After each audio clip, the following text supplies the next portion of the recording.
금요일 저녁입니다. 이번 한 주 그리고 오늘 하루도 정말 수고 많으셨습니다. 날마다 새로운 퇴근길 시사 맛집 신장식의 신장개업, 오늘도 문 활짝 열었습니다. 저는 주인장 신장식입니다. 윤석열 전 검찰총장이 오늘 국민의힘 대통령 선거 후보로 결정됐습니다. 최종 득표율은 47.85%. 현재 캠프 상황은 어떤지 공보실장인 이상일 전 의원과 이야기해보겠습니다. 이어서 여론조사에서 이겼지만 11% 정도 이겼더라고요. 최종 득표에서 6.35% 차이로 2위에 그친 홍준표 의원, 이현주 전 공동선대위원장과도 이야기 나눠보겠습니다.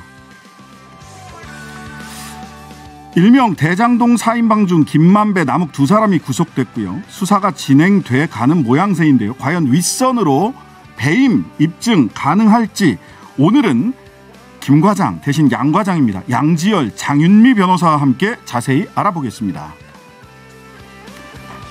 네, 이번 주 문화뮤직회에서는 단풍이 무르익는 가을에 어울리는 따뜻하고 부드러운 클래식 음악 들어보겠습니다. 비올리스트 가영 씨와 피아니스트 최문영 씨 모시겠습니다. 신장식의 신장기업 단골 손님 여러분과 함께 꾸려가고 있습니다. 유튜브와 홈페이지 게시판 모두 열려 있고요. 짧은 문자는 50원, 긴 문자는 100원, 샵 0951번으로 보내주십시오. 유튜브에 신장식의 신장기업 검색하시면 라이브 방송 바로 확인하실 수 있고 팟빵으로 다시 들으실 수 있습니다. 오늘 하루 소식들 푸짐하게 준비했습니다. 신장식의 신장기업 밥상 들어갑니다. 네, 퇴근길 오늘의 뉴스 깔끔하게 정리해드립니다. 옥석을 가리는 신장기업 뉴스 브리핑. 헬마우스 임경빈 작가, 시사저널 구민주 기자 오셨습니다. 안녕하세요. 안녕하세요. 네, 안녕하세요. 자, 오늘 사실 저희 같은 정치평론가들은 오늘이 좀 신나는 날이에요. 그렇죠. 뭔가 이제 결과가 나와서 이제 본격적으로 한번 썰을 풀어볼 수 있는 날이기 때문에. 아 근데 아까 저 2시부터 유튜브 딱 연결해놓고 듣고 있는데 3시가 넘어서 결과가 나왔잖아요. 네네네. 답답해 죽는 줄 알았습니다. 정말. 와, 그 시간 동안에 정말 저 카카오톡을 통해서 온갖 지라시들이 너무 많이 들어와서 나중에는 그 이제 서로 자기 진영에 이게 유리한 것 같은 지라시를 돌리다 보니까 나중에는 장난스러운 결과 지라시까지 만들어서 돌리더라고요. 아니 정웅원 선대위원장이 결과 발표를 시작했는데도 찌라시가 돌더라고요. 네, 그러니까요. 진짜인 줄 알았어요. 그러니까요. 예, 심지어 엠바고 이래가지고 네, 맞아요. 예, 돌아서 저도 아니 뭐야. 근데 뭐 비슷하게 들어간 것도 나온 것도 있었는데 모든 찌라시의 공통점은 원희룡, 유승민 후보가 실제 결과보다 조금씩은 더 높게 돌았어요. 그렇죠. 네. 그렇죠. 예. 그만큼 정확하지 않았다는 얘기죠. 네.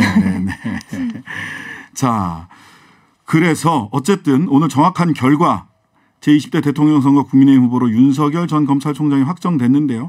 최종 47.85%, 2위 홍준표 후보를 한 자릿수 격차로 앞섰습니다. 홍준표 후보는 41.5%. 네. 근데 여론조사 결과에서는 윤석열 후보가 37.93%, 홍준표 후보가 48.2%, 그래서 약 10% 넘게 이겼어요. 네. 선거인단 투표에서는 윤석열 후보가 21만 표, 57.77%, 홍준표 후보가 12만 표, 12만 6천 표, 34%.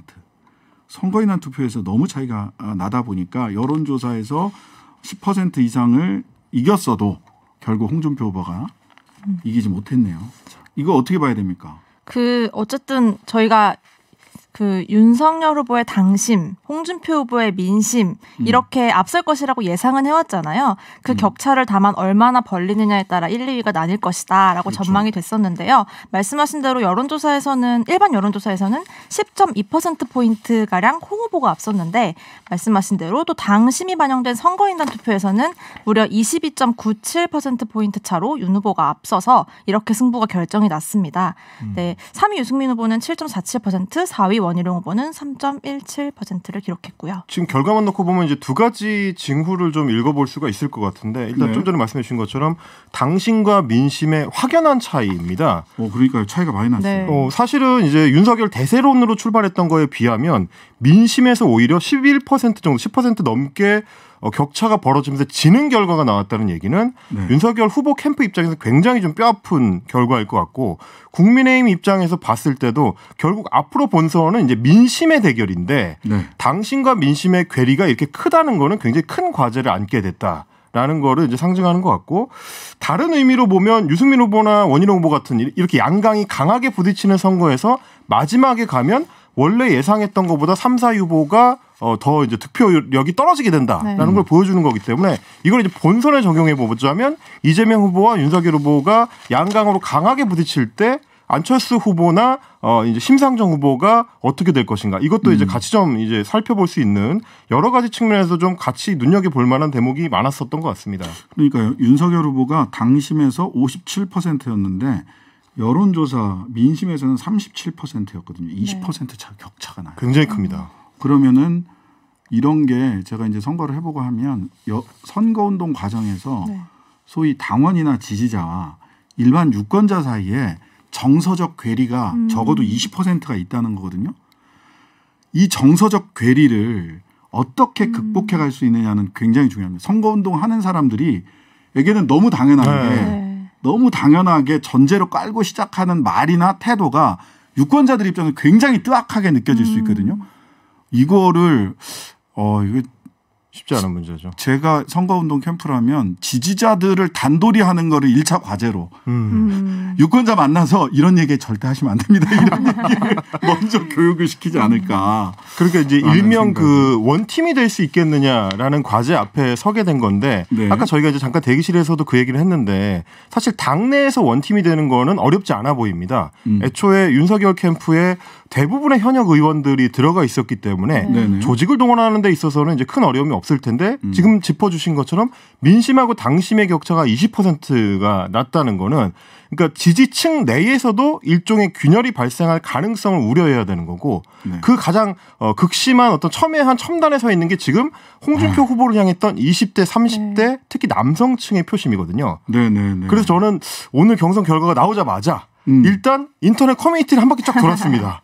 뭐 FM 코리아를 비롯해서 이제 MLB 파크라든지 네, 주로 이제 보수 성향으로 알려진 뭐 이런 네, 그리고 이제 보배드림이나 이런 쪽들은 조금 더 이제 연령층이 좀 더 있고요. 더 위쪽이시고. 네, 이제 그런 데를 봤을 때 제가 목격한 아주 재밌는 현상은 당선은 윤석열이 됐는데 호명되는 이름은 이재명의 이름이 가장 많이 나오는. 그러니까 그 보수적인 인터넷 커뮤니티에서 이재명 이름이 순식간에 쫙 올라오더라고요. 그러니까 이제 거기서 이제 2030 남성층이 기대를 걸고 있었던 홍준표 후보가 최종 탈락한 결과가 나오니까 그 실망한 감성이 이제 민주당 쪽에 이제 이재명 후보한테 오히려 쏠려가는. 물론 이제 거기에는 진심도 있고 반감도 있고 장난도 있겠지만 어쨌든 윤석열 후보를 연호하는 분위기는 아니었다.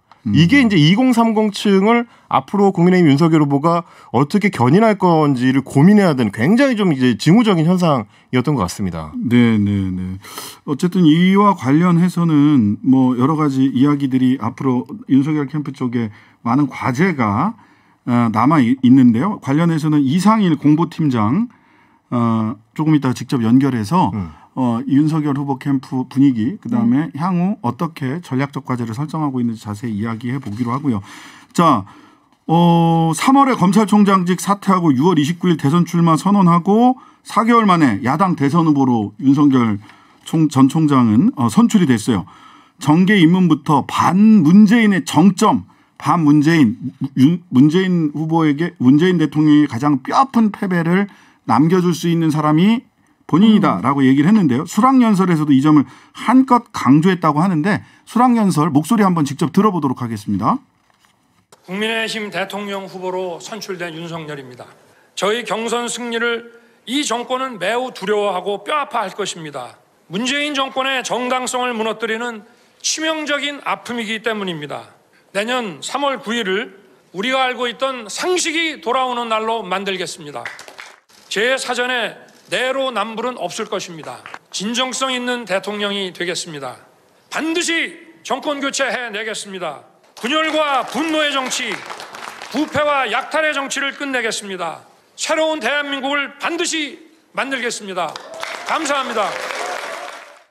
네, 자, 반문재인 가장 뼈아픈 패배, 나를 가장 두려워하고 있다. 네. 뭐 이런 취지의 이야기들을 쭉 하셨고요. 그 수락연설문에서 상식이란 단어를 굉장히 많이 사용했어요. 뭐 상식의 윤석열, 비상식의 이재명이랑 과의 싸움이라고 좀 정의를 하기도 했고요. 그 문재인 정부가 가장 뼈아픈 후보가 될 거라고 얘기는 했지만 사실 민주당에서는 윤석열 후보가 선출되면 앞으로의 대선 전략을 세우는데 조금 더 심플해진다는 얘기가 있어 왔기 때문에 왜냐하면 그만큼 윤 후보가 경선에서 보여줬던 리스크가 많고 이게 아직 뭐 해결이 안 되고 그대로 가지고 본선에 올라왔기 때문에 이 부분에 대해서는 민주당 측의 입장도 한번 들어볼 필요가 있다. 그러니까 사실 저는 이제 수락 연설을 쭉 들으면서 개인적으로 좀 아쉽다라고 생각을 했었던 것이 사실 수락 연설이라는 거는 이제 승부가 결정된 뒤에 하는 거라서 미래 비전 쪽에 조금 더 무게를 많이 실는 연설 내용으로 가도 되거든요. 그러니까 기존의 당내 지지층한테 호소하는 연설 내용을 사실상 배제하고 다음 스텝을 밟아가도 되는 게 이제 사실은 수락 연설인 건데 여전히 전반적인 내용은 상식 대 비상식의 대결이라든지 기존의 상식을 복원한다든지 이제 이런 거. 그러니까 말하자면 과거 회복, 과거 회귀 혹은 문재인 정부라는 현재 권력과의 싸움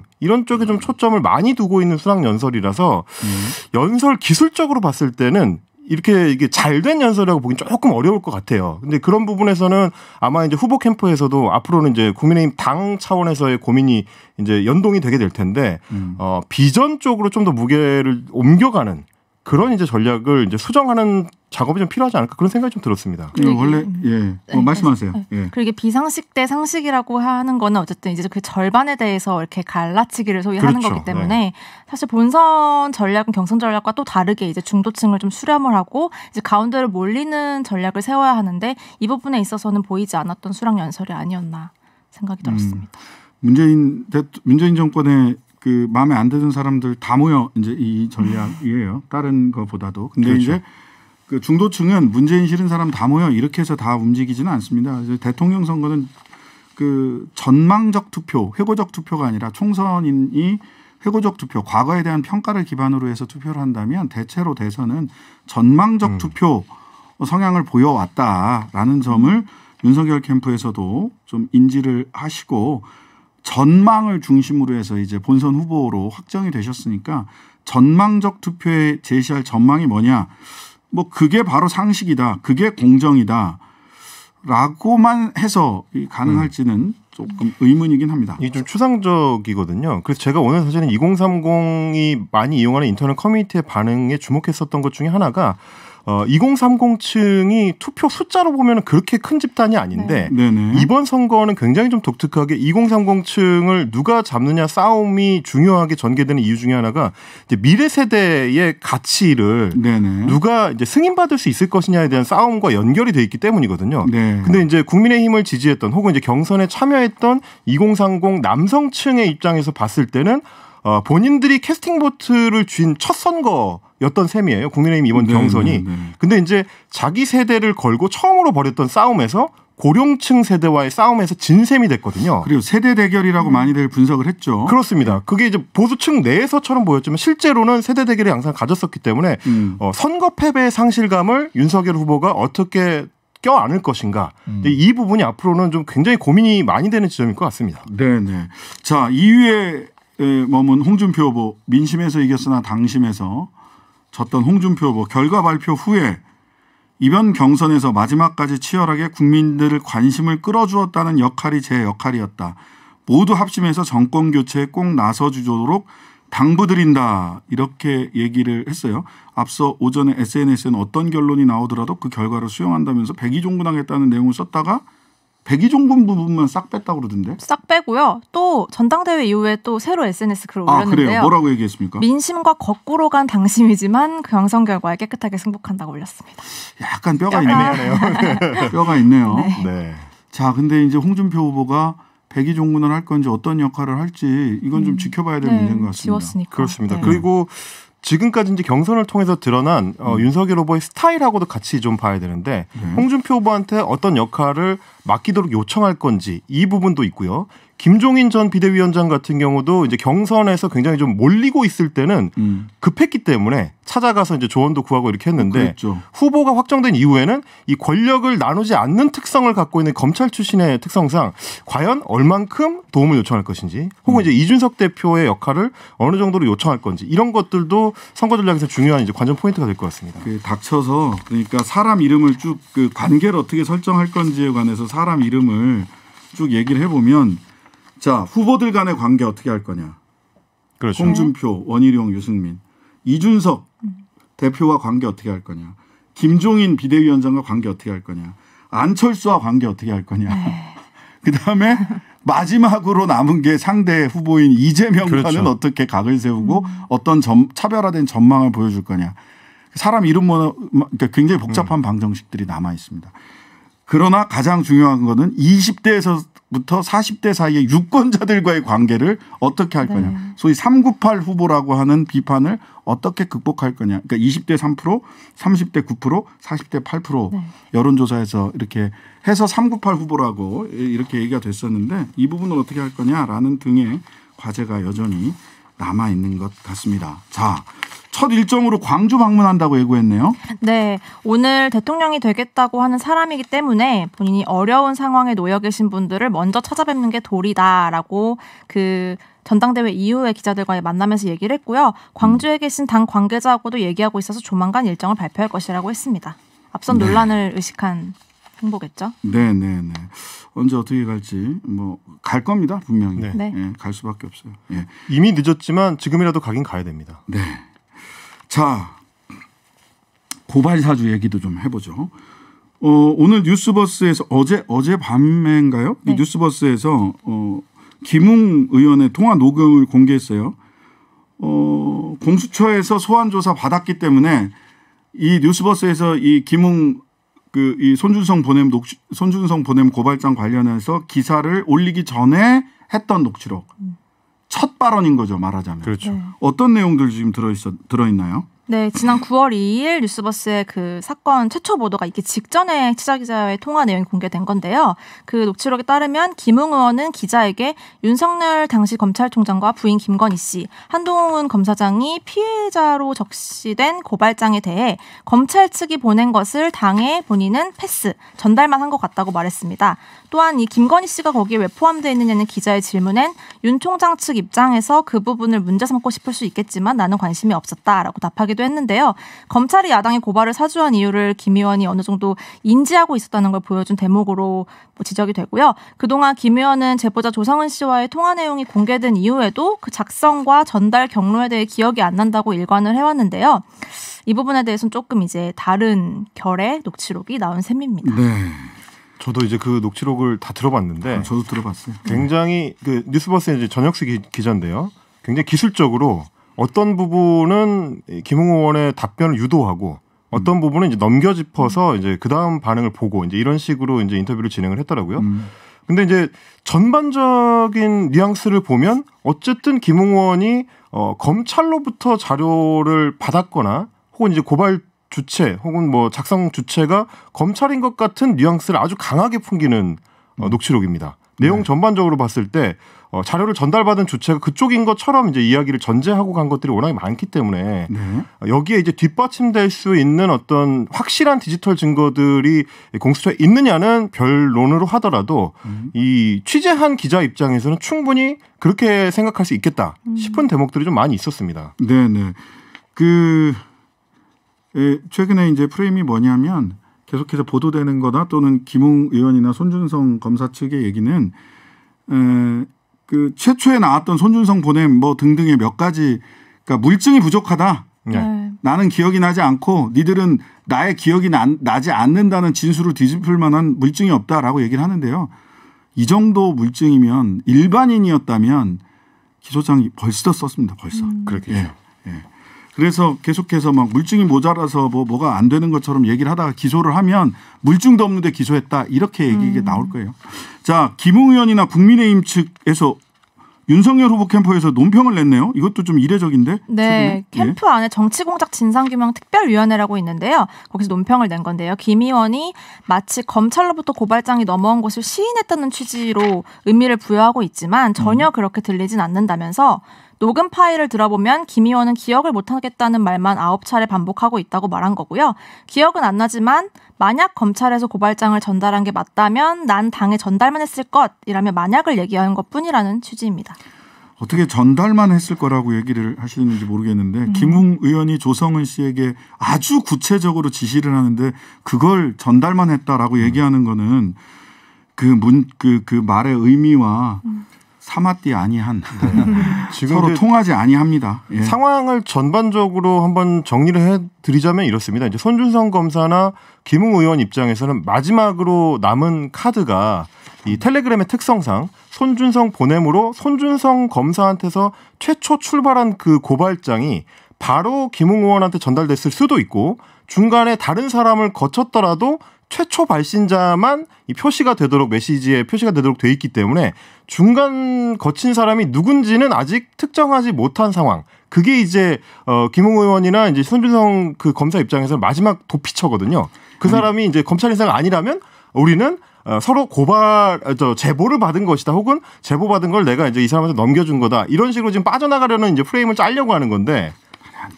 실제로는 안 될 것이다라는 게 이제 신장식 변호사님의 전문가로서의 이제 의견입니다. 네, 뭐 손준성 보냄 이게 뭘 의미하는지 뭐 잘 찾아보시면 되고요. 반송했다는 얘기는 저 텔레그램 안 쓰시는 분들이 많아서 그런데 저 텔레그램을 써서 말씀을 드리는데 텔레그램엔 반송 기능은 없습니다.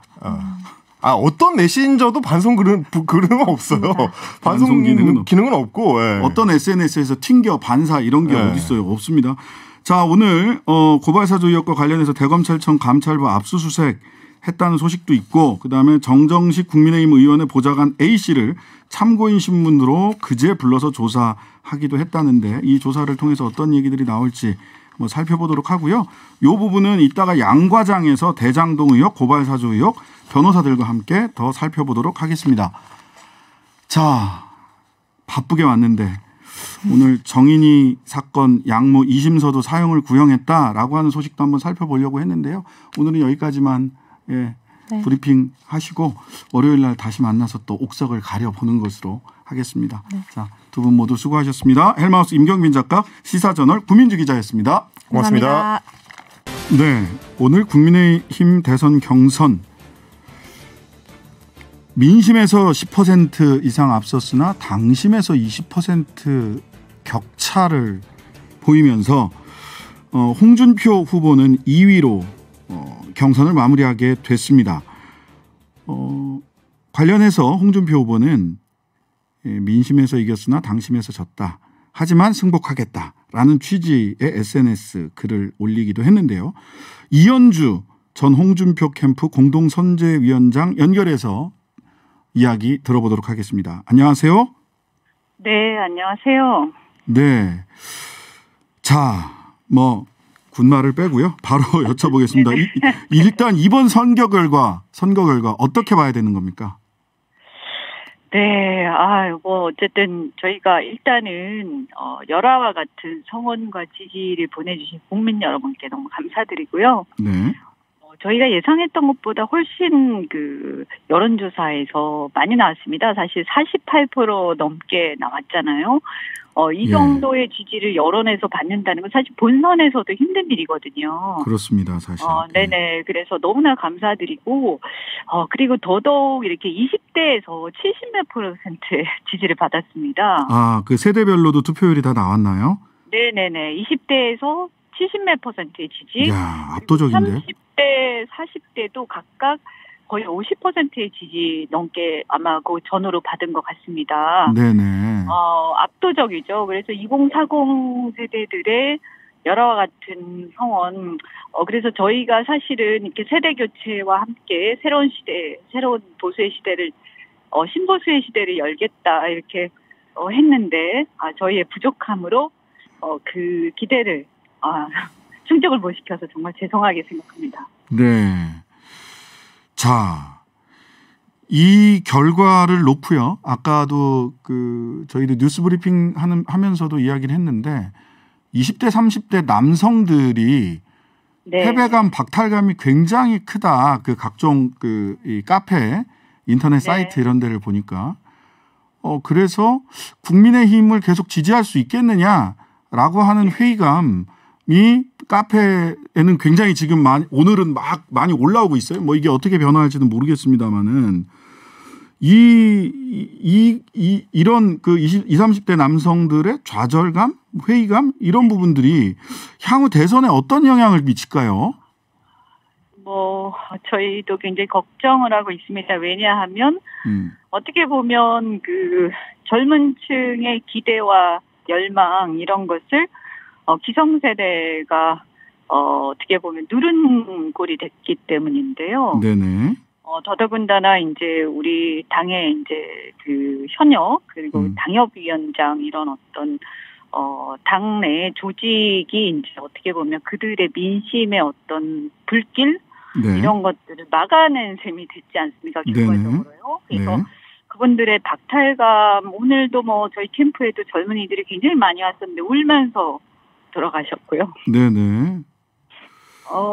네, 아이고 저도 아이고 이현주 선대위원장께서 지금 마음을 좀 추스르시고요. 그래서 이제 제가 듣기로는 당 사이트가 마비가 됐다, 탈당하겠다는 그런 얘기로 내기 때문에 그래서 어쨌든 뭐 저희 입장에서는 후보도 승복하신다고 하셨고 또 정권 교체라는 대의가 있으니까 또 어쨌든 뭐 좀 시간은 필요하겠지만 협력을 해야 할 텐데 과연 그렇다고 해서 지금 젊은 분들 같은 경우에는 누구 말 듣는 사람들이 아니에요, 그분들이. 그렇죠. 뭐 저희가 예를 들어서 저나 뭐 우리 후보가 말씀하신다고 해서 이게 뭐 이렇게 이리 가라 저리 가라 한다고 되시는 분들이 아니시거든요.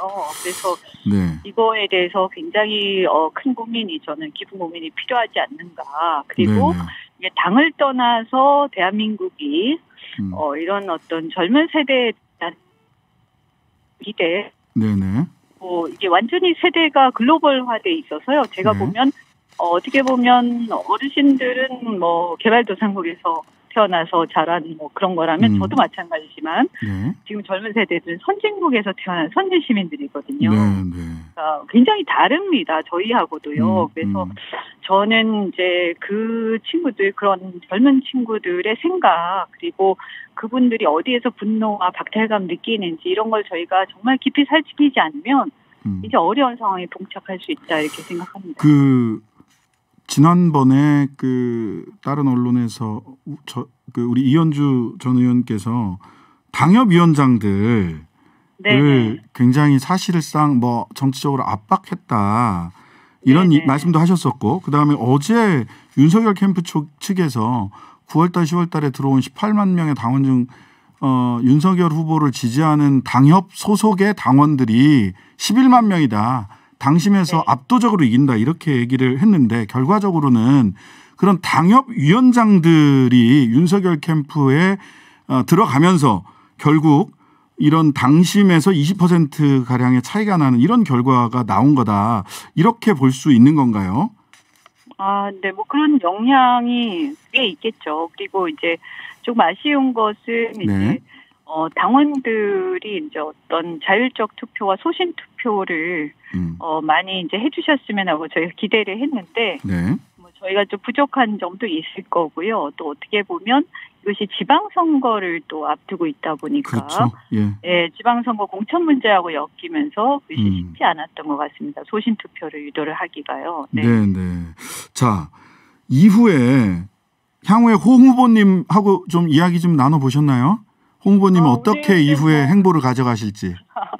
오늘이 일단은 뭐 그런 말씀을 이렇게 깊이 나눌 만한 계기가 상황이 아니었기 때문에 집에 들어가셔서 좀 쉬시라고 말씀을 드렸고요. 어쨌거나 이렇게 너무 약한 마음 자수시지 말고 먹지 말고 좀 이렇게 다시 다음 주 초에 다 같이 모여서 좀 얘기 좀 하자 이렇게 말씀드렸습니다. 어쨌든 간에 뭐 홍 후보께서 승복한다고 하시고 또 큰 틀에서 보면 또 당인이시기 때문에 홍 후보께서도 뭐 조금 이제 추스릴 시간은 필요하시겠지만 다시 또 이 무야홍이라고 해야 되나요? 근데 이제 무야홍은 좀 건너갔긴 했는데, 그래도 과거에 어떤 홍준표 이렇게 유쾌하고 개그 본능이 넘치시는 홍준표로 강하시잖아요. 그러니까 그게 돌아오실 거라고 생각합니다. 우리 이현주 전 의원님께서는 향후에 어떻게 행보를 어떻게 가져가실 생각이십니까?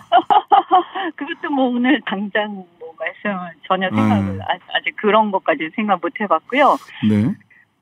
뭐 어쨌든 뭐 당원이니까 당에 또 큰 어떤 그 목표나 이런 거에 함께 해야 되겠죠. 그런데 뭐 지금은 당장.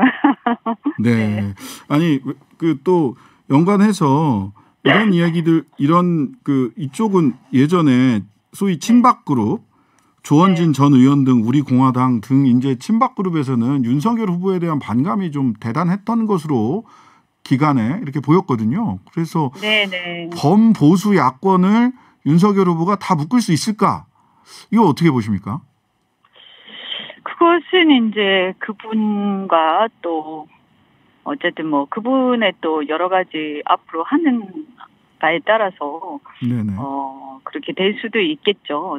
어쨌든 뭐 그렇게 녹록한 상황은 아닙니다만 시간이 좀 필요할 겁니다. 그런데 여하튼 그 분명히 보면 이게 이제 결선 투표가 없었잖아요. 그렇죠. 그래서 이게 참 홍 후보 입장에서는 결선 투표가 있었다면이라는 가정을 하실 수밖에 없을 것 같아요.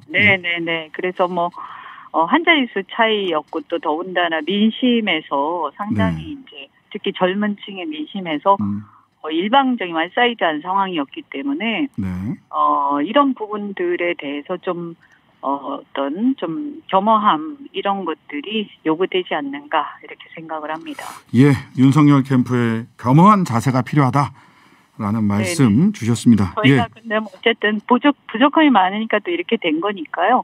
저는 뭐 홍 후보께서도 앞으로는 조금 더 이렇게 당내에 이런 부분들 그래서 좀 더 뭐 앞으로 또 다시 나오시든 안 나오시든 저희하고 같이 그런 부분들은 좀 더 개선을 해서 우리가 또 전체적으로 대한민국이나 우리 진영의 발전을 위해서 또 기여할 수 있는 게 있으면 하자 이렇게 생각하고 있습니다. 네, 오늘까지는 이렇게 부르겠습니다. 홍준표 캠프의 이현주 공동선대위원장님이셨습니다. 감사합니다. 네, 고맙습니다. 네, 국민의힘 대선 후보 윤석열 후보로 결정되는데요. 오늘 수락연설에서 나왔던 말 중에는 저는 사람에 충성하지 않고 국민에게만 충성하겠다. 저를 정치로 부른 국민들의 뜻을 가슴에 새기고 있다라는 말이 굉장히 인상적으로 다가왔습니다. 자, 윤석열 전 캠프가 됐네요. 캠프의 이상일 전 공보실장 연결되어 있습니다. 안녕하세요. 네, 안녕하세요. 네, 먼저 축하드립니다. 캠프 분위기 어떻습니까? 감사합니다. 예, 캠프 분위기. 캠프는 뭐 모든 분들이 그동안 열심히 윤석열 후보를 위해서 뛰었고, 저희들이 기대한 대로 윤석열 후보가 국민의힘 대통령 후보로 선출된 데 대해서 큰 보람을 느끼고 있고요. 앞으로 더 낮은 자세로 겸허하게 국민들께 다가가고 더 분발을 해서 내년 3월 9일 대선에서 윤석열 후보가 오늘 수락연설에서 밝힌 대로 공정이 회복이 되고 상식이 회복이 되고 정의가 돌아오는 그런 날로 만들기 위해서 더 최선을 다하자 이런 각오를 다지고 있습니다. 네. 자, 승리의 요인은 뭔가요?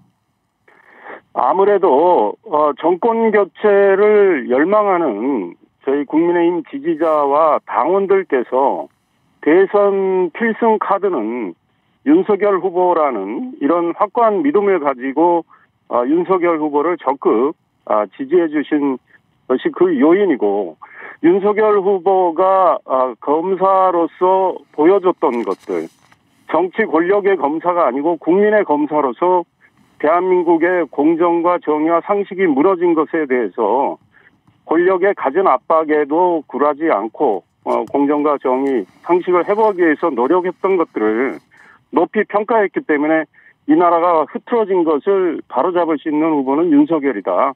이런 믿음을 굳건히 갖고 계셨기 때문에 승리의 요인이 됐다 이런 생각하고 있습니다. 네. 이 부분을 잘 분석을 하시리라 생각이 되는데요.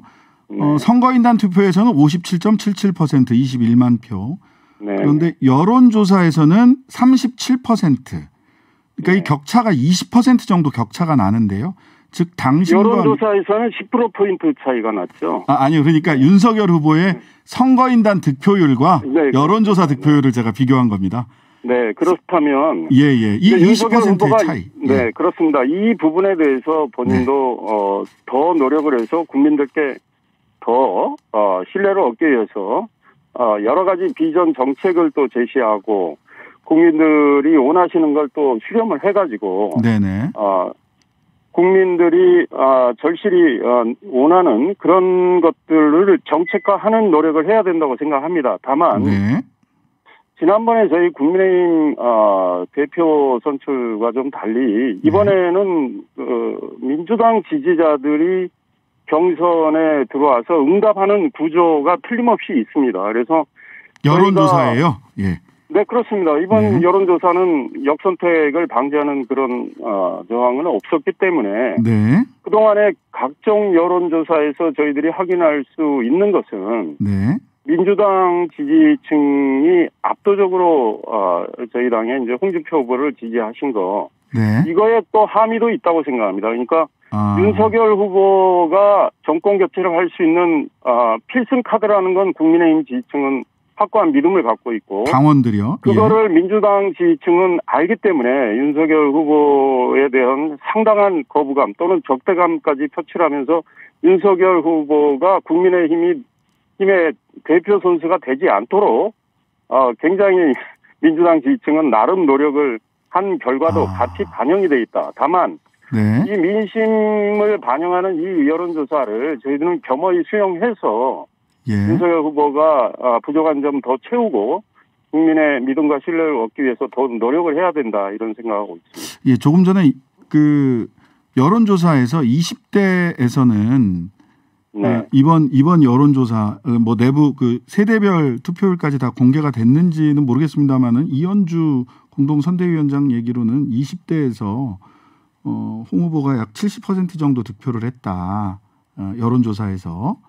이런 말씀을 하셨어요.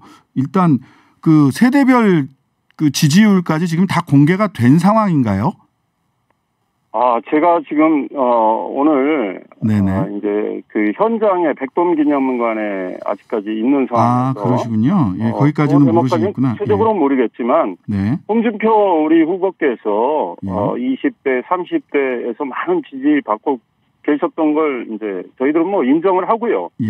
또 그에 대해서 윤석열 후보도 계속 노력을 해왔지만 우리 20대, 30대 이 세대들이 사실은 가장 원하는 것이 공정과 정의의 가치를 회복하는 거 아닌가 이런 생각도 해봅니다. 그래서 윤석열 후보가 그런 걸 뭐 잘할 수 있는 후보이고 또 검찰총장으로서 그런 것들을 보여왔기 때문에 윤석열 후보가 이제 우리 2030 세대와 좀 더 진정성 있는 소통을 한다면 2030 세대의 지지를 더 얻을 수 있다 이런 생각을 하고 앞으로 더 노력을 해야 할 대목이다 이렇게 생각합니다. 예, 일부 민주당 지지층의 홍준표 후보에 대한 전략적 선택이 있었다라고 하더라도 지금 20대, 30대, 40대의 윤 후보에 대한 지지율이 매우 낮은 것은 객관적인 사실 그런 식으로 여론조사 결과가 나와 있어서 이게 그냥 민주당 지지자들의 전략적 선택이다라고만 볼 수 있는지에 대해서 제가 아마도 양면을 다 말씀드렸죠. 양면을 다 봐야 된다. 이제부터 중요한 건 앞으로 좀 우리 시청자들께서도 아마 관심을 갖고 보실 텐데요. 이제 후보가 확정이 됐습니다. 그렇다면 앞으로 윤석열 대 이재명입니다. 거기서 어느 세대에서 어떤 후보가 더 지지를 받는지 이제 여론조사를 살펴보시면 저는 되리라고 생각하고 윤석열 후보가 전 계층에서 전 세대에서 더 높은 지지를 받기 위해서 노력을 할 거고요. 지금 우리 20세대의 경우에 정권 교체를 열망하는 그 간절함이 굉장히 크다고 생각합니다. 그래서 20세대의 경우는 국민의힘 지지자가 압도적으로 많습니다. 앞으로 이제 그런 그분들 20세대 지지가 결국은 윤석열 후보 쪽으로 저는 이어질 가능성이 크고 그 과정에서 저희 당의 이준석 대표 또 홍준표 우리 후보 이런 분들이 윤석열 후보와 함께 정권 교체 대의를 위해서 아마 많은 노력을 해 주실 걸로 저는 믿어 의심치 않습니다. 네. 자, 소통을 통해서 2040 지지율을 높일 수 있고 이준석, 홍준표 이 두 사람의 역할도 크다라는 말씀을 주셨고요. 자, 그러면 이준석 당대표와 홍준표 후보에게는 뭐 원팀을 이루기 위해서 이런저런 노력을 하실 텐데, 자, 김종인 전 비대위원장, 선대위원장으로 모시게 될까요? 김종인 위원장께서는 경선 과정에서도 윤석열 후보와 정말 두터운 신뢰관계를 가지셔서 많은 조언을 해주신 거로 알고 있습니다. 윤석열 후보도 김종인 전 위원장의 말씀을 많이 경청을 했고요. 또 여러 가지 정책을 마련하는데도 그분의 말씀을 반영하도록 노력을 했다고 생각을 합니다. 그래서 김종인 위원장의 믿음은 확고합니다. 정권 교체 반드시 이뤄야 된다. 그리고 정권 교체를 이룰 수 있는 후보는 윤석열 후보라는 그 생각을 또 갖고 계신 거로 알고 있고요. 앞으로 윤석열 후보가 우리 당의 대표 주자로 선출이 됐기 때문에 김종인 위원장께서 큰 힘을 보태 주실 거라고 생각을 합니다. 자, 이준석 대표와 내일 오찬 회동을 한다라는 소식이 좀 들어와 있고요.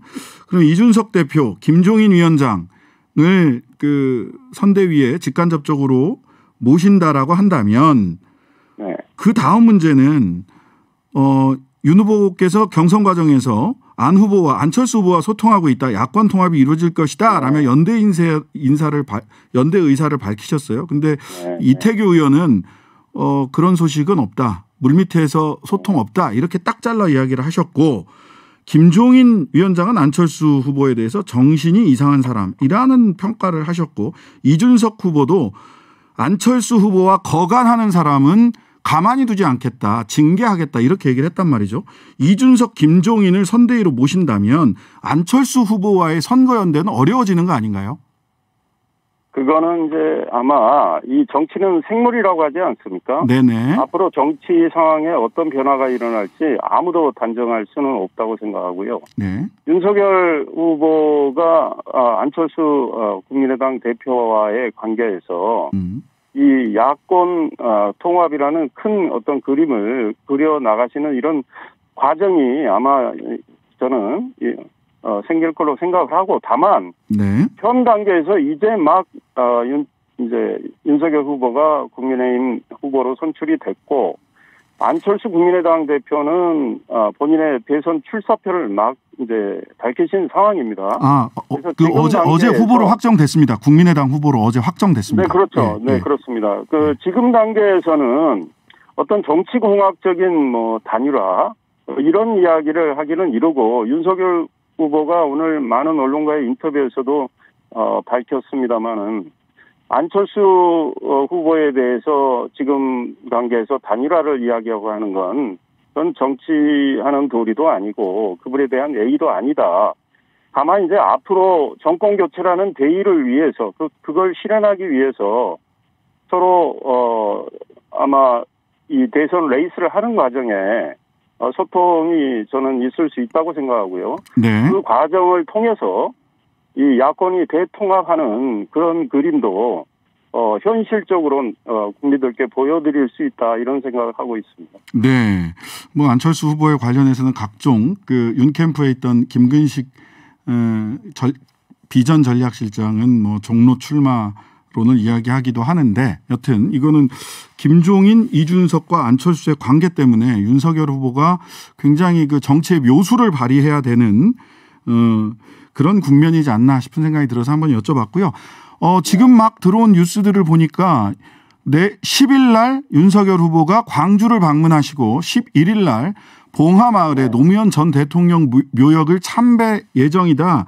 이런 소식 들어왔는데 지금 뭐 우리 이상일 실장님도 잘 알고 계시는 소식이시죠? 그렇게 하실 계획입니다. 어떤 의미입니까? 10일 광주 방문, 11일 봉하 방문. 사실은 크게 보면 이거는 윤석열 후보가 오늘 수락 연설에서도 밝히셨듯이 국민 대통합을 위해서 윤석열 후보가 최선을 다해서 노력을 하겠다는 그런 행보의 일환으로 저는 해석을 하고 있고요. 네. 그다음 광주 방문은 사실 경선 전부터 방문 시점이 언제인지 이걸 놓고 뭐 여러 가지 설왕설래가 있었는데 윤석열 후보 지난번 전두환 관련 발언으로 인해서 본인이 생각한 의도는 그게 아니었는데 또 그걸 들은 국민의 생각은 달랐기 때문에 본인이 정말 여러 차례 사과를 또 하셨고 앞으로도 더 하시겠다는 말씀도 오늘 인터뷰를 통해서 이야기를 하셨는데 네. 그런 맥락에서 광주를 또 방문을 해서 광주 시민들께 설명도 드리고 본인의 역사 인식은 1980년 12.12 군사 모의 재판 때 대학생으로서 전두환에게 무기징역 판결을 내렸던 그때 당시의 역사인식, 즉 자유민주주의를 위해서 독재에 항거해야 한다는 그 역사인식에는 변함이 없죠. 그런데 그런 것들도 광주 시민들께 아마 말씀도 드리고 이러시지 않을까 이런 생각하고 있고요. 네. 5.18 정신을 만약에 헌법 개정을 하게 된다면 네.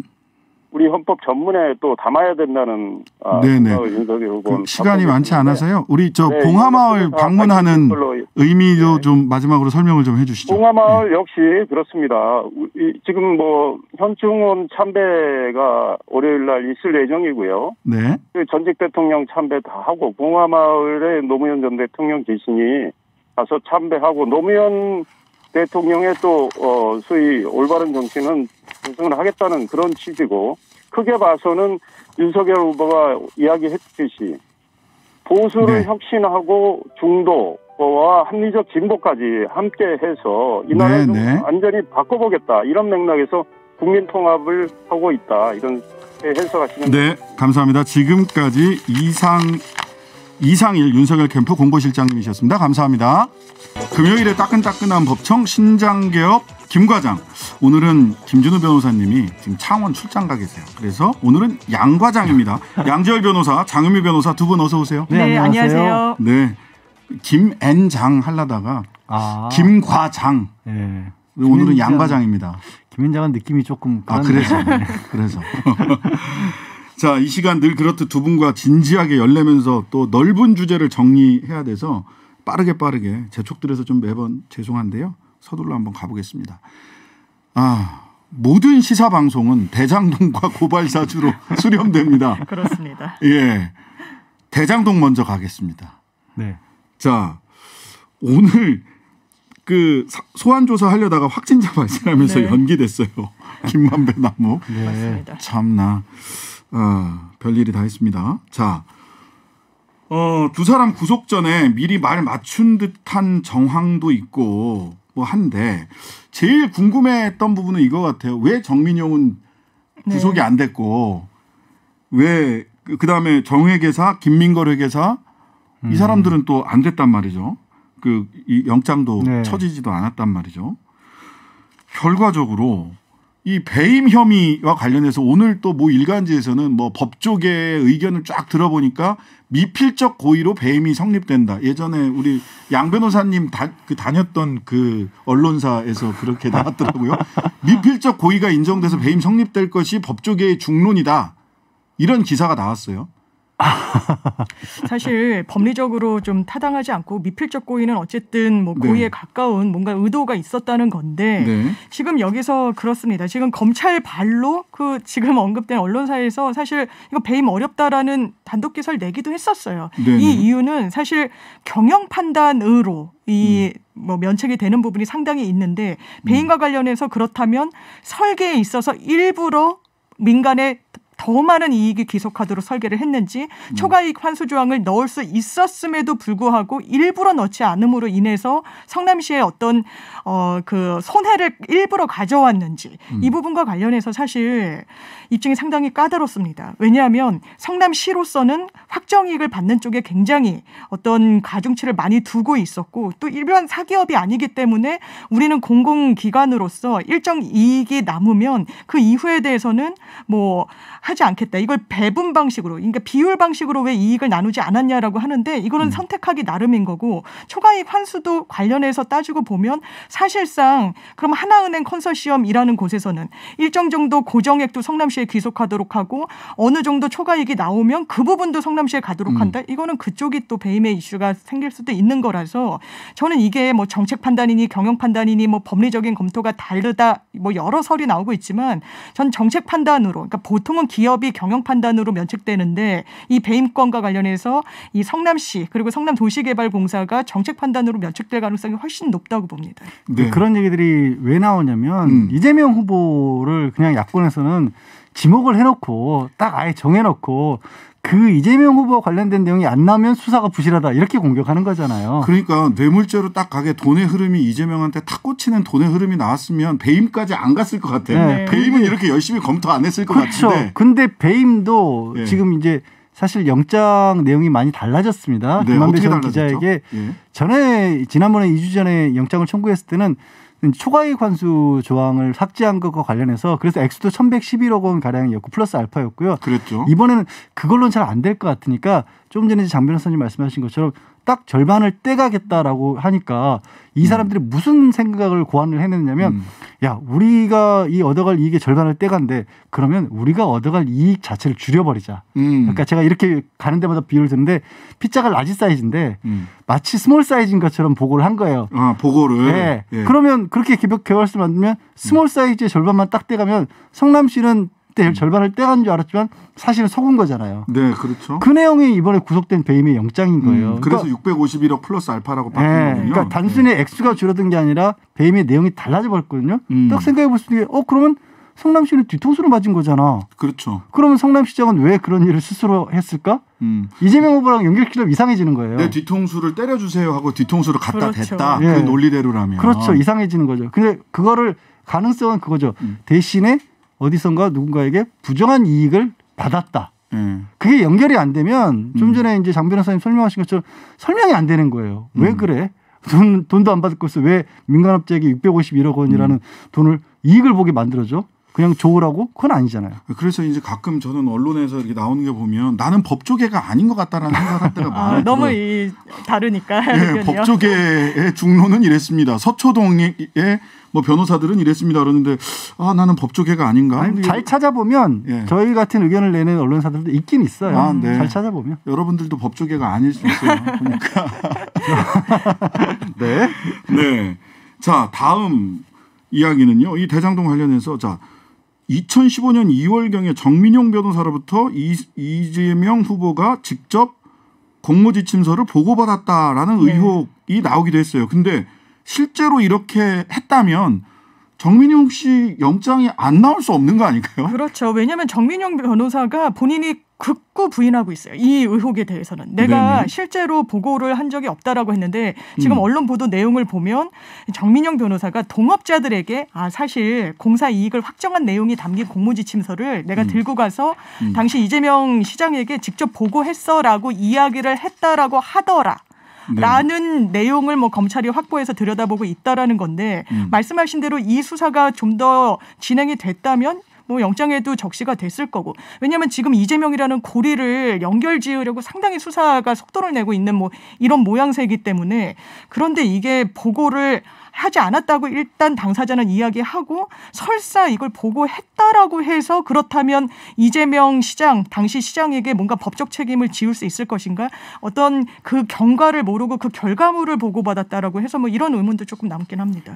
이재명 지금 정민용 변호사 구체적으로 한 게 도시개발공사에 있으면서 7개 공모지침을 만든 실무 작성자예요. 그렇습니다. 결국에는 이 핵심은 뭐냐면 그 7개 공모지침이 배임을 위해 만들어진 거냐, 그렇죠. 아니면 이재명 시장이 이미 밝히고 있는 절반 떼가기를 위해서 만들어진 거냐. 만약에 이게 배임을 위해서 만들어진 게 아니라면 보고를 했건 안 했건 상관이 없어지는 거고요. 그렇죠. 그것이 보고를 그러니까 배임을 위해서 만들어진 거라면, 그러니까 화천대유에게 이익을 몰아주기 위해서 만들어진 조항들이라면 보고를 여부와 관계없이 이재명 후보에게 문제가 있을 수 있는 거죠. 근데 그렇죠. 정윤원 변호사는 아니다라고 얘기를 하고 있고, 핵심은 그거예요. 절반 떼가기로, 그 핵심이 7개 조항이 절반을 떼가도록 하는 게 핵심이거든요.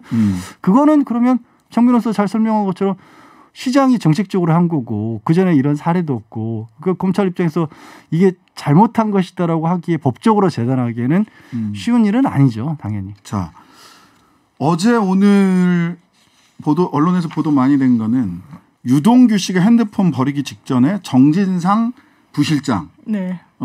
이재명 후보의 최측근이라고 하는 정진상 부실장과 통화를 했다.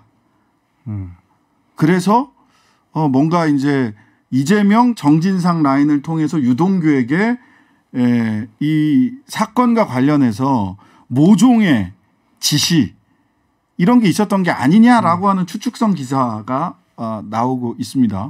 전화 통화를 한 것 자체가 문제가 되는 상황인가요? 뭐 의혹 제기는 할 수 있죠. 왜냐하면 어쨌든 정진상 실장은 지금 선거 캠프에서도 비서실장 맡았죠. 최측근이고 부실장. 부실장.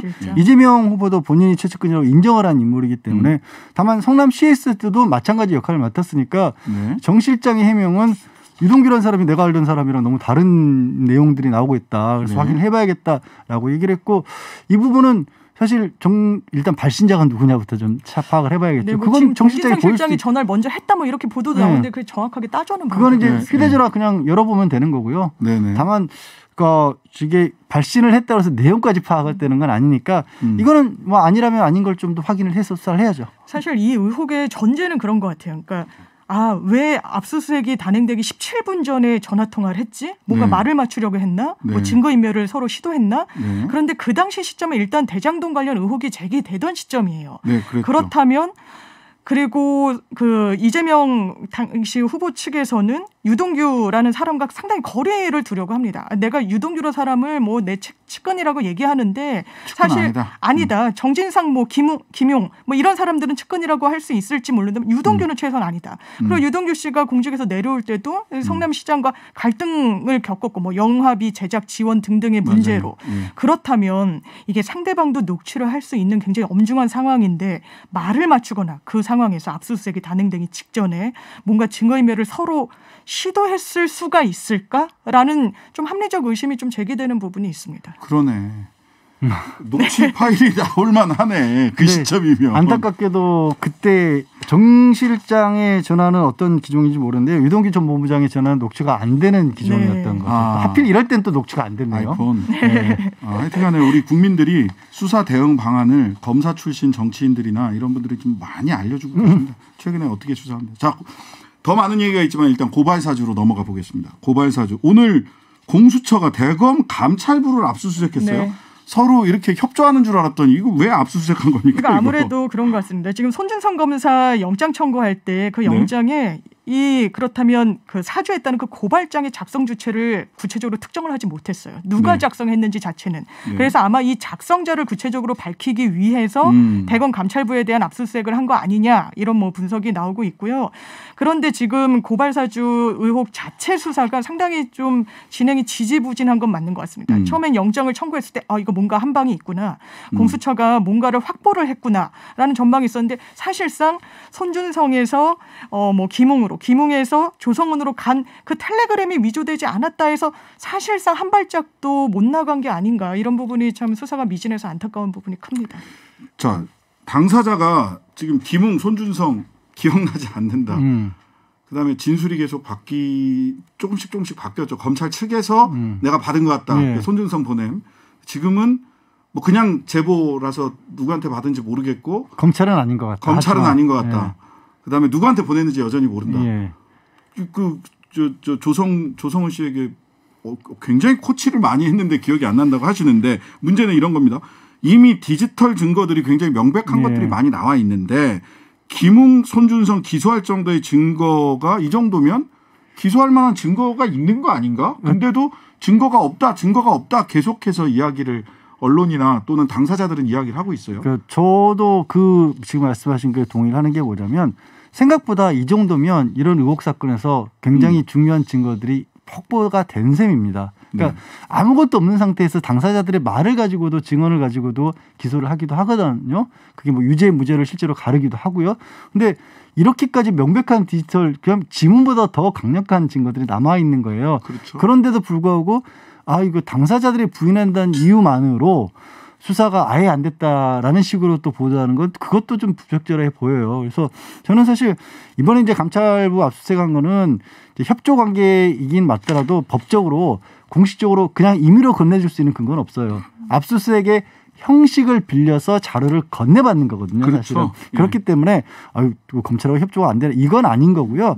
말씀드린 것처럼 김웅 의원 같은 경우만 해도 그 처음 사건 보도한 매체하고 얘기할 때는 검찰에서 받은 게 맞다라고 얘기를 했고요. 그 녹취가 돼 있기 때문에 그것도 증거로 쓸 수가 있는 거고요. 참 본인의 녹취록, 본인의 말씀을 듣고도 나와서 기자들을 향해서는 편집된 것 같은 느낌이 있다라는 참 악마의 편집이라고 얘기했어요. 그것도 편집이 아니라 느낌이라고 그랬어요. 악마의 편집 느낌이 있다. 편집 같은 느낌 같은. 왜냐하면 느낌? 그런 거예요. 느낌적인 이 느낌. 부분이 잘못됐다라고 얘기를 하면 기억을 하고 있다는 얘기잖아요. 그렇죠. 그러니까 그 얘기도 못 하시는 거예요 지금. 그래서 느낌이 있다라는 참 납득하기 어려운 얘기를 했는데 이거 다 그분의 어떻게 보면 잘못을 입증하는데 증거가 될 수 있는 내용들입니다. 저는 다 아주 없다고 생각 안 해요. 그러니까 이 사실은 성명불상자 이게 없어서 공소장 쓰기 어렵다라고 얘기를 하는데요. 성명불상으로 다른 증거 없이 우리가 공소장 본 기억이 있죠. 많습니다. 특정이 다 안 되는 경우도 있으니까요. 표창장, 정경심 씨 표창장, 성명불상자가 공모하여 표창장 위조했다 이렇게 해서 공소장 썼어요. 유죄도 나왔죠. 심지어. 자, 다음에 하나 더. 오늘 윤석열 후보로 정해졌습니다. 국민의힘 대선 경선 후보가. 그러니까 이제 국민들이 다 보는 거, 야, 이거 뭐 손준성, 김웅 전부 다 2일, 4일 뭐 이렇게 맞췄던 것도 오늘 윤석열 후보가 되면 이 사건 흐지부지 되는 거 아니냐. 이게 결정적 스모킹건이 없으면 결과적으로 기소까지도 못 가는 거 아니야? 이런 얘기도 있고 윤석열 후보를 소환 조사하는 거는 불가능에 가까운 거 아니야? 이렇게 이렇게 생각하는 국민들도 있어요. 어떻게 향후 전망 어떻게 보십니까? 당연히 소환을 시도한다면 이제는 정치 탄압 프레임으로 갈 겁니다. 야당에서. 당연히 이게 그냥 여러 명 중에 후보에서 국민의힘의 공당의 후보가 돼버렸기 때문에 소환 조사를 하기는 사실상 어려울 거다. 이런 전망입니다. 그럼에도 기소는? 하고 남은 사람들에 대한 기소는 가능할 것으로 손준성, 김웅 등에 대한 기소는 가능할 것이다. 사실 애초에 어떤 결정적인 증거가 나오긴 어려운 구조였잖아요. 설령 윤 전 총장이 총장 시절에 윤 후보가 알고 있었다고 할지라도 뭐가 나오긴 어려운 구조였기 때문에 더더군다나 소환 조사 가능성도 없어졌고 공수처는 빨리 사건을 이제 정리를 해야 돼요. 그럼 뭐 윤 후보가 대통령 당선되느냐 안 하느냐 때까지 기다렸다가 할 수는 없는 노릇 아닙니까? 일단 뭐 많이 좀 부족하다고 생각하시는 분들이 있을지도 모르지만 아마도 손준성, 김웅 두 사람 그리고 추가로 입건한 그 실제 작성에 관여한 검사들에 대한 기소 정도로 마무리가 되지 않을까 싶습니다. 11월이나 12월에 기소되고 1심 판결은 3월 이후에 나올 가능성이 높다라고 저는 예상을 합니다. 대장동도 그렇고 고발 사주권도 그렇고 참 씁쓸한 예상을 할 수밖에 없는 상황이 됐습니다. 여튼 조금 더 지켜보도록 하고요. 오늘은 양 과장 이었습니다. 다음 주에는 다시 김 과장으로 돌아오겠습니다. 양지열 변호사, 장은미 변호사 두 분 고맙습니다. 네, 감사합니다. 매주 금요일 한 주간의 여론의 흐름을 분석해보고 있습니다. 오늘은 국민의힘 대선 후보가 확정됐는데요. 관련해서 여론이 어떻게 움직였는지 그리고 윤석열 후보가 승리의 비결이 여론조사와 당심 이 봤을 때 어디에 있었는지 한번 분석해보도록 하겠습니다. 리얼미터 배철호 수석 전문위원입니다. 안녕하세요. 네, 안녕하세요. 네. 국민의힘 경선 결과 분석, 윤석열 후보의 승리의 요인, 홍준표 후보의 패인, 여론조사 동향으로 좀 봐서 좀 정리를 좀 해주시죠. 지난주 이 시간에 제가 여홍당륜이라는 표현을 썼죠. 여론조사에서는 홍준표, 그 당심에서는 윤석열 앞섰는데 실제 결과도 그대로 나타났습니다. 여론조사에서는 이제 홍준표 후보가 48.2 대 37.9로 한 11%포인트 앞섰죠. 근데 당심에서는 57대 34. 한 17%포인트로 찾았거든요. 이게 여론조사에서 나왔던 패턴하고 그대로 나타났다. 네. 주요 이제 전화면접 방식의 조사 대표적으로 MBS를 보면은 항상 10% 수준의 격차가 이제 윤석열 홍준표 간에 유지를 하고 있었거든요. 네네. 그걸로 이제 단지 이제 요 차이는 있었죠. 이를테면 국민의힘 지지층이냐 그리고 국민의힘 당원들은 또 어떤 차이가 있을까 했는데 국민의힘 지지층 베이스를 국민의힘 지지층으로 놓고 봤을 때는 윤석열 홍준표 두 후보의 간격이 한 20% 포인트 정도를 보였었거든요. 네. 근데 그 수치도 한 17% 보자면은 여론조사 흐름과 크게 다르진 않았다. 네. 정리하자면 이제 조직과 바람 이 대결에서 바람의 홍준표를 조직의 윤석열이 눌렀다. 뭐 그렇게 정리할 수 있겠죠. 네네. 지금 말씀 주신 그 NBS 조사는 유권자 1,400명 대상으로 4개 조사회사가 자체 조사한 거죠. 공동조사 표본 오차는 95% 신뢰 수준에서 플러스 마이너스 3.1% 응답률은 30.1%고요. 자세한 내용은 중앙선거 여론조사 심의위원회를 참조하시면 되겠습니다. 자, 결과적으로 여론조사와 이번 경선 결과가 거의 일치했다. 일치했다. 예. 예. 자, 제가 눈여겨본 부분은 이 부분입니다. 윤석열 후보의 선거인단 투표 지지율은 57.7%, 네. 여론조사 투표 지지율은 37.9%, 즉 당신과 민심 사이에 20%라는 차이가 있어요. 이거를 아까 이상일 윤석열 캠프 쪽에서는 민주당 지지자들의 전략적 선택 때문에 그만큼 차이가 났다 이렇게 얘기를 하셨거든요. 네, 맞습니다. 이게 경선 초반에 최재형 후보가 네. 이제 강하게 치고 나갔었는데 이렇게 확장성 논란으로 홍준표, 유승민 후보, 하태경 후보까지 가세하면서 강하게 반발하면서 네. 반발해서 이렇게 이제 정리가 됐는데 이준석 당대표 때와 비교를 하신 분인 그 경우가 있는데 이준석 네. 당대표 때는 국민의힘 플러스 무당층만 했었거든요. 네네. 스크린 질문이 있었다는 거죠. 흘러낸 질문. 네. 이번에 스크린 질문이 없었는데 네. 그러다 보니까 민주당, 열린민주당 등 범여권층에서 홍준표 후보에 대한 쏠림이 초반부터 있었고 끝까지 한 40% 수준에서 홍준표 응답이 이 결과를 만들었기 때문에 어찌 보면 윤석열 후보 입장에서는 초반부터 스크린 질문이 없었더라면 좀 손쉽게 승리할 수 있었는데 룰 세팅에서 자꾸 삿바잡고 도는 모습을 보여주기 싫었는데 결국 이제 이렇게까지 좁혀질 줄은 그쪽도 몰랐었죠. 예상 못했던 현상이었죠. 네. 아까 이현주 의원은 20대 지지율은 여론조사에서 홍준표 후보가 70%에 이르렀다. 그러면은 윤석열 후보는 굉장히 낮았다는 거예요. 이제 또 여기서 제가 지금 홍준표 바람을 두고 반반이라고 했지 않습니까? 그 반반. 그때 우리 진행자께서 홍준표 분이 반반이라 합니다. 실제로 민주당 후보 범여권층에서 지지도 왔었지만 또 한편으로는 그것만이다라고 말할 수 없는 것이 네. 2030 MZ 세대에서 홍준표 후보에 대한 지지도 또 상당히 높았던 것은 사실입니다. 이 2030이 윤석열 후보가 국민의힘 후보가 됐기 때문에 홍준표를 지지하던 MZ2030이 윤석열 후보 지지로 옮겨갈 것이냐. 관건이죠. 그게 관건이고 그렇죠. 관심 포인트인데 그렇죠. 어떻게 보십니까? 일단 쉽지는 않을 겁니다. 왜냐하면 그 2030 때 표심을 움직이는 것이 이제 그네들이 어찌 보면 50 플러스들은 상당히 좀 굳어 있거든요. 예, 이미 굳은 자예요. 이게 유동성이 크다는 것은 예. 그만큼 판단할 수 있는 그 근거에 대한 고차원적 방정식이라는 거죠. 쉽게 말해서 정책 한두리로 이벤트 네. 한두리로 그들의 어떤 표심을 자극해서 움직이려는 것은 굉장히 근시안적 사고다. 네. 좀 진짜 근원적으로 그네들의 요구가 무엇이고 그네들에 대한 어떤 답을 해줄 것인가. 그건 이재명 지사도 똑같이 처해 있는 문제거든요. 그랬을 때 이번 선거 좀 크게 보자면은 그 전통적 지역 대결에서 이제 세대 균열 보이는데 예. 그럴 때 2030 MZ 세대의 유동성 또 달리 표현한 불확실성 이층의 표심에 누가 소구력을 가질 것인가가 결정적 최종 승부도 영향을 미칠 것이다. 저는 그렇게 봅니다. 네, 홍준표 후보로 2030이 저수지처럼 고였었습니다. 특히 남성들 중심으로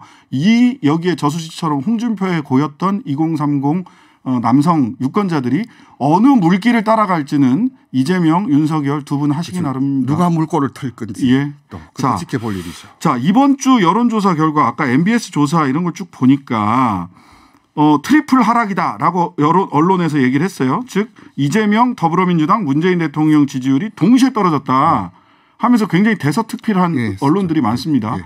이거 어떻게 봐야 됩니까? 트리플 하락 맞습니까? 네, 맞습니다. 이게 이번 주 이제 여론조사 특히 MBS 조사는 저도 굉장히 좀 기다리면서 봤는데 오늘 갤럽 조사까지 같이 얹혀서 말씀드리자면은 이게 지금 국면에서는 그 후보가 정당 지지도를 끌고 가야 되는데 일단 이재명 지사 이번 주에 초대형 악재가 있었죠. 이를테면 네. 대장동 의혹에 관련해서 또 나왔었고 네. 또 본인이 이제 도계공 그 임대 아파트 발언해서 네. 그런 문제들 또 하나가 뭐냐면은 국민의힘 보수층에서는 이번 주가 굉장히 기다려졌던 한 주였죠. 네, 그만큼 그렇죠. 이제 응답률이 높았고 결집력이 있었다. 그렇기 때문에 갤럽도 마찬가지로 정당 지지율, 후보 지지율 모두 뭐 급락에 가까운 급락이라는 표현을 써도 뭐 과하지 않을 정도의 큰 하락이 있었습니다. 자, 하락의 요인이 뭔가요? 이를테면은 후보 리스크인데 아까 말씀드린 지금 상황에서는 과거에는 정권 초반에는 청이 이제 대통령이 이제 국정 끌고 가는 엔진이라면 지금은 바통을 받아서 후보가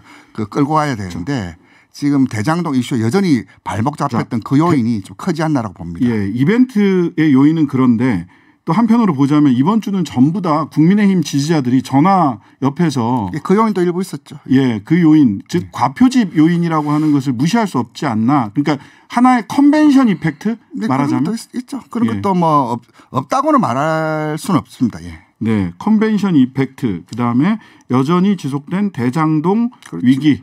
그래서 이제 많이 이제 이번 주에 선택의 시간이었기 때문에 국힘 지지층 보수층에서는 여론조사에 굉장히 응답이 원활했을 그 응답률이 그 지난주보다 조금씩 높아진 것도 이번 주 조사의 중요한 특징입니다. 응답률이 30%가 넘네요. 아까 말씀드린 NBS 조사 네. 30%가 넘네요. 자, 시간은 없지만 지난주에 리서치 리터러시에서 메타 분석과 빅데이터 네. 이거 말씀해 주시기로 했었는데 네. 자, 남은 시간은 1분 정도입니다. 보통 메타라 그러면 초 이런 말인데요. 예, 뭘 뛰어넘는. 그렇죠. 이를테면 메타 분석이라면 데이터를 삼아서 그 데이터를 데이터로 삼는 분석. 그렇죠. 이를테면 이제 개별적으로 뭐 리얼미터, 갤럽, MBS 나오지만은 이제는 발표되는 데이터를 데이터로 삼아서 하는 분석. 즉 데이터를 전체적으로 취합해서 이제 그 하나의 로직을 만들어서 가는 건데 이건 주로 AI 인공지능이 이제 사용되고 지난 2017년도에 서울대에서 만든 폴랩에서 만든 폴랩 지수라는 게 있었습니다. 그것이 실제 결과와 굉장히 유사했었거든요. 즉 뭐냐면 이제 개별의 조사뿐만 아니라 한 그 주간 단위로 발표되는 조사를 전체적으로 취합해서 공동의 특징을 잡아서 그 특징 속에서 지수화를 내는 그 메타 분석. 이제는 아마 다음 달부터 메타 지수가 해서 발표될 조사들도 이제 대기하고 있는 걸로 알고 있는데 그만큼 개개의 낱개가 아니라 전체를 그 총괄해서 보는 그런 조사 기법, 분석 기법이라 할 수 있고 또 페이스북도 사명을 바꿨죠. 네, 메타로 바꿨죠. 그만큼 지금 있는 것이 아니라 초월한 넘어선 그런 개념이 메타 분석이다. 이제 그런 지표가 나오도록 여러 데이터를 종합해서 나온 데이터구나, 지표구나 그렇게 이해하시면 됩니다. 네, 개념은 알겠는데 실제로 어떻게 드러날지 다음 달부터 정도는 나온다고 하니까 한번 기다려 보도록 하겠습니다. 그때도 좋은 분석 부탁드리겠습니다. 네, 지금까지 리얼미터 배철호 수석 전문위원이었습니다. 감사합니다. 네, 감사합니다. 네.